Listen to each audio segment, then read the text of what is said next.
Welcome back to the channel. This is Kevin with Everglades Canine Academy, and we have a new dog going through our board and train program. He is a rescue dog from our county shelter, which I love. I love the idea of rescuing, and I really love supporting our local county shelters. This dog's name is DJ, and he is super cute. Um, why don't I'm going to pick him up and give you a little close up of DJ. Here we go. We're going to walk towards the camera. Look at, say hello, DJ, who's a good boy. Look at how cute he is. How can you say no to this face? Mwah. All right, so DJ is here for some touch-up obedience training. His owner does a really good job at laying down a foundation of obedience training with this dog, but we're going to kind of start putting it to the test a little bit. We want to hold him a little bit more accountable. He tends to get forgetful and break position, so we really want to solidify his duration in those positions. Especially when it comes to place. He can get on place really well, but then he kind of moseys off. So this is something, some attention that me and the owner need to go through. I need to make sure that the owner is doing the proper job at delivering the command and releasing the dog at the same time. So why don't we just kind of see what DJ knows? This is kind of my first formal training session with him. I'm using only a slip lead, and I have his kibble right here. So that's pretty much it. He really loves to just stand directly behind me. All right, so I'm going to try to get him sitting next to me a little bit. I'm also going to be working on some leash pressure with him. All right, so leash pressure into sit, leash pressure into down, and that's where we'll kind of start. I'm going to be using verbal markers for the most part, but I also am going to incorporate a clicker, if you guys can see that. And you can have like multiple reward markers with dogs. I'm going to do the clicker just honestly just for myself because um, sometimes I just like to bring out different equipment uh, and load different or load the same marker with a different noise. Plus, sometimes I just get bored of just using verbal cues, and sometimes it's nice just to give the dog something new to discover. I do think at one point in his life there was an introduction to clickers, and I was doing a little bit of clicking last night, and he was actually kind of like nervous when I made the clicking noise. But he was just getting acclimated to my environment here, my training facility, aka my house. And so, things were kind of new for him. So, I'm sure like the loud clicking noise was maybe a little scary for him. All right. So why don't we just start with some uh, loading the marker. If you've seen any of my previous videos, this is what I do with every dog. Loading the marker is a very important exercise. It's also a great way to build engagement with the dog. And essentially, what we're going to do is we're going to use our reward marker and we're going to move around a little bit. We're going to mark and then we're going to feed, right? We're going to basically build a basic association that this word means that you have done what I've wanted. And what I really love about this is that I'm not going to ask him any commands for the first couple reps. I'm just going to say yes, and I'm going to feed. And same thing with the clicker. I'm just going to click, and then I'm just going to feed. It is the very first exercise that you start doing with puppies all the way to dogs that are well into advanced training. Because like we like to say, and like some other trainers that I say, I actually have heard this phrase from another trainer, a very famous trainer, and I really like it, really resonated with me. And he said, there's no such thing as advanced dog training. It's just being really good at the basics. And I really find that to be true. So we're going to go ahead and just get started with loading his marker. All right. So I'm just going to say yes, then I'm going to feed. Yes. Let's see if he's taking food. There he goes. Good boy. Now I'm going to move. Yes. And I want him to chase me a little bit. Good boy. Yes. There we go. One little piece at a time. Yes. See, this helps get your dog's attention on you. You know, when I'm working with reactive dogs, yes, I will take them to the dog park. Like if they're reactive towards other dogs or if they're too excited to see people, yes, I take dogs into these environments, work a little bit of threshold. I keep them kind of far enough away to where they can see their distractions. But then I just start loading the marker because we can really beat distractions if our dog wants to engage with us, with the handler, right? We can really beat a lot of distractions when they're fully focused. Yes. And this is how we start this. All right. So don't underestimate the power of getting your dog hungry, taking them to a distracted environment, creating some distance away from their major distractions. Let's just say it's other dogs. Do not go into the dog park. Stay outside of the fence of the dog park, but see if you can get a little closer and if your dog will still pay attention to you. Yes. While you load the marker. There we go. There's a little pep in his step, right? We want him excited. Yes. Bring a little enthusiasm to your dog training. All right. A lot of people stand very still, but I like to move a lot. Yes. I like to move a lot. Okay. Now we're going to do the same thing with the clicker. Okay. Now let's see how he does with the clicker. Now notice when I use the clicker or something else, or if you're using like an e-collar, never point the object and click at the dog like it's a remote. We want our hands to be very neutral. I don't want to be loading my hand in my pouch while I'm training like this the whole time. I don't want to be holding a treat out in front of him. Yes, I may lure him to certain places, but I don't want to be holding the treat or pointing the clicker or remote at him. I want my hands to be neutral so the dog starts looking at my face. Okay, you want your dog to look you in the eyes. Okay, so all we're going to do is we're going to click the clicker and then we're going to feed. It's going to be the same thing, right? So when I say yes and when I use the clicker, it's the same principle, okay? So I'm not sure if you guys will be able to hear the clicker. Maybe you will. There we go. Click and feed. Click and feed. Right? So what's happening here, click, feed, is we're building the association that this noise means rewards. And every time I click, he's kind of blinking his eyes and twitching his ears. There we go.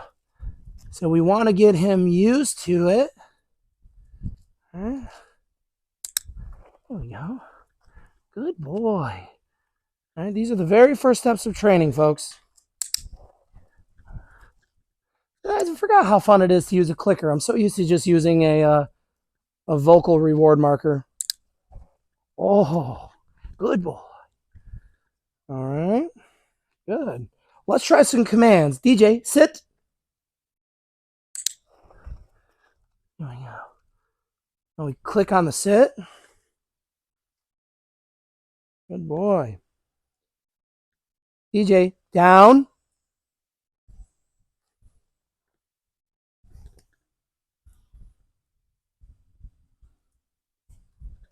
No.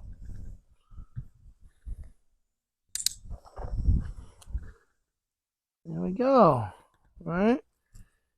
So when I'm teaching a dog how to get from luring and hand signals to verbal, is we teach them the hand signal first, like 100 times. He's pretty good with his verbal commands, so he's a good candidate to show you guys how we go strictly to verbal commands. Okay. A lot of people, when let's just say for down, they'll go down and they'll point at the same time. But our goal is to get your dog to strictly verbal commands, right? So we need to separate the word that you say, the command, and the physical sign that the dog knows. So DJ knows this as down, right? I'm pointing to the ground, right? So what I'm going to do, and I want to start getting him to go down without me pointing, right? I don't want to have to bend over every time and point down to the ground for him to down. I want to be able to just say DJ down, and he goes down to the ground, right? So what I do is I say the verbal command first, I wait a couple seconds, then I go into showing him if he doesn't perform. DJ, down.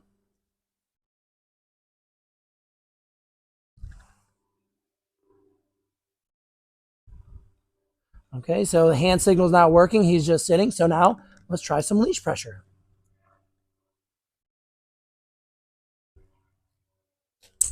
Here we go. Right?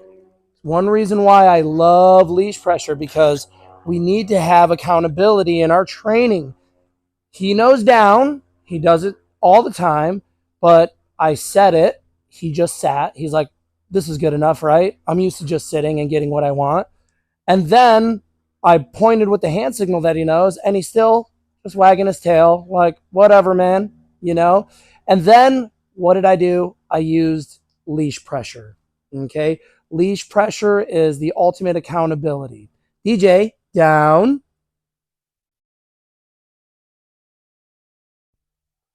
Now we show with the hand signal.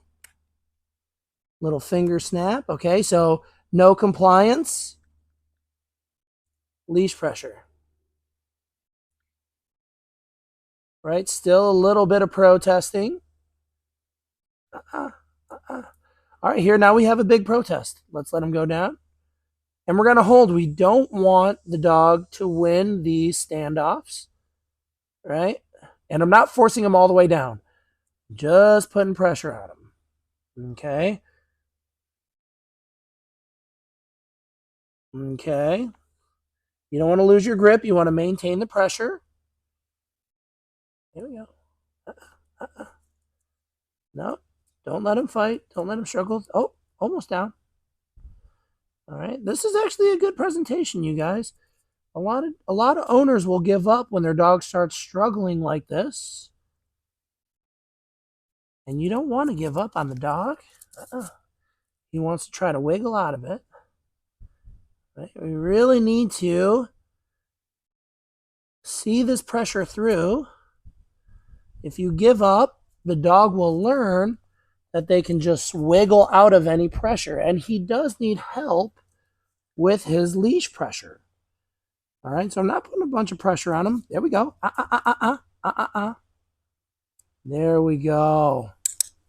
Yeah, right when he goes down, we mark and reward. He wants to try to use a lot of avoidance. This is what I'm talking about. He's well trained, but he doesn't want to comply, right? So why are we training? All right. Are we training just because it's fun, or are we training because we want the dog to start doing what we say when we say it? All right. That was really a struggle for him. So let's try again. Okay. We need a little consistency with his leash pressure. We're going to go verbal again, right? DJ, down.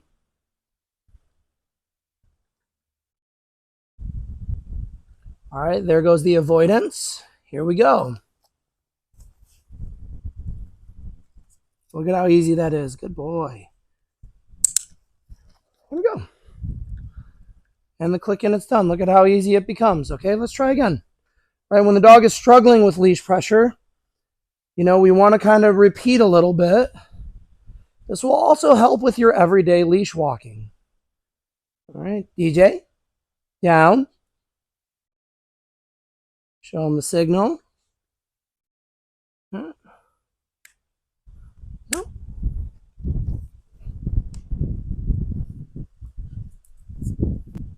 Let's put a little pressure on him. Good boy. No. And let's correct. There we go. Good boy. No. Now we're using correction markers, right? Because I don't want him to get up until I give him the reward marker.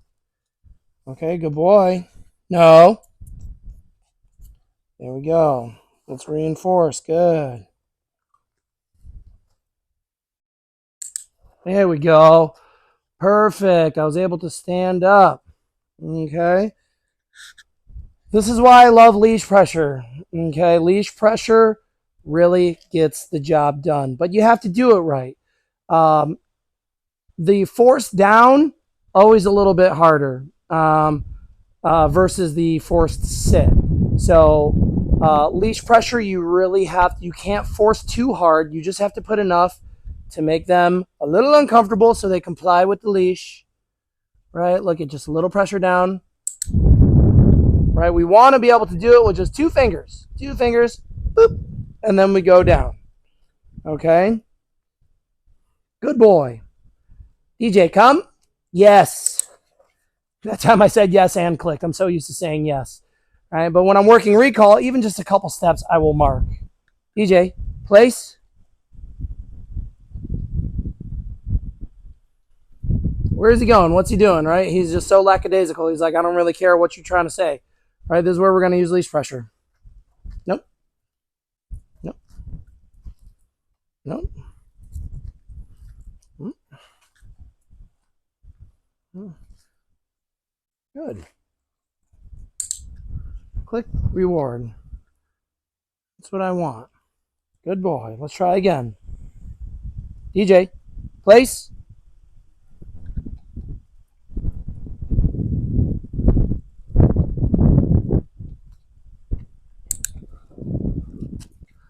There we go. That's all we need to do.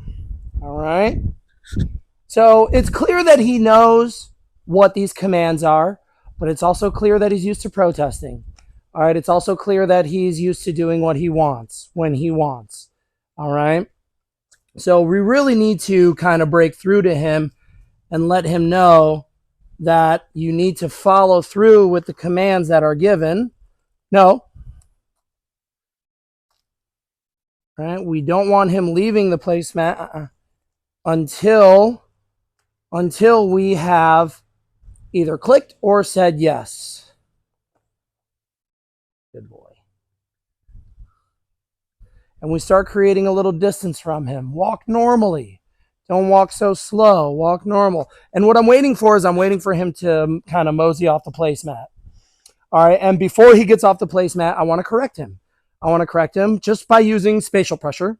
I'll just walk towards him swiftly, and that should correct his behavior. Good boy. Let's see if we can get him in a down. I'm not even going to use the command. I'm just going to point. There we go. Very good. Dog training, you guys know. Dog training is a very physical process. Okay, so before we go to verbal commands and everything else, we really do a lot of body language with the canine. All right, a lot of body language, a lot of leash pressure, because it takes a while for them to understand the tonality of the commands that you're giving. Okay, good. And I reinforce with good. Good boy. Right, I basically just use the word good instead of stay, only because I think good sounds a little happier. Good boy. Instead of, stay. It just, when people say stay, it just sounds so firm. It just sounds so tense. It sounds so, I don't know, just negative, right? Stay. It sounds like no and don't and stuff like that. So I just like good. That's a good boy. To me, it just sounds a little more encouraging.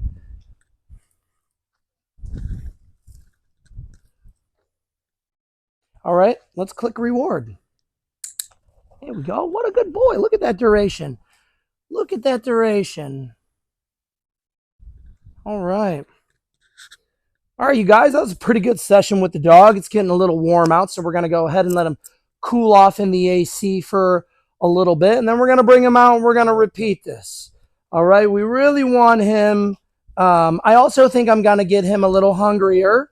He does have a little bit of weight on him that I want to shed, and we need to build a little confidence in him. Look at his tail. He's like, oh, I'm so nervous, right? So this marker training will help build confidence, because really what trainers, if you have a trainer that you're working with, they should be really good at setting your dog up for success.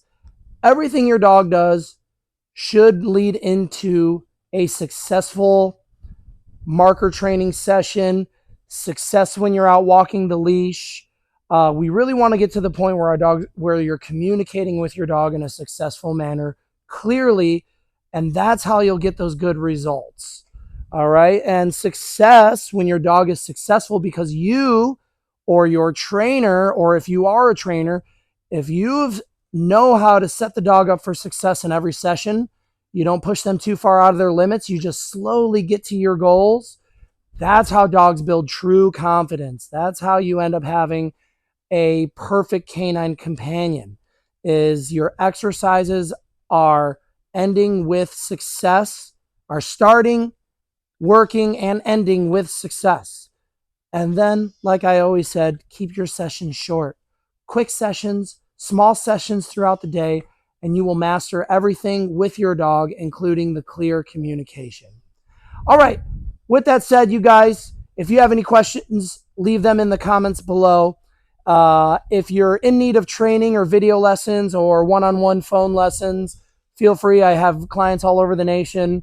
You can find my website, Everglades Canine Academy, and my phone number is right on there. Just give me a call and we can set something up. And always remember, happy training, and we will see you and your dog on the leash.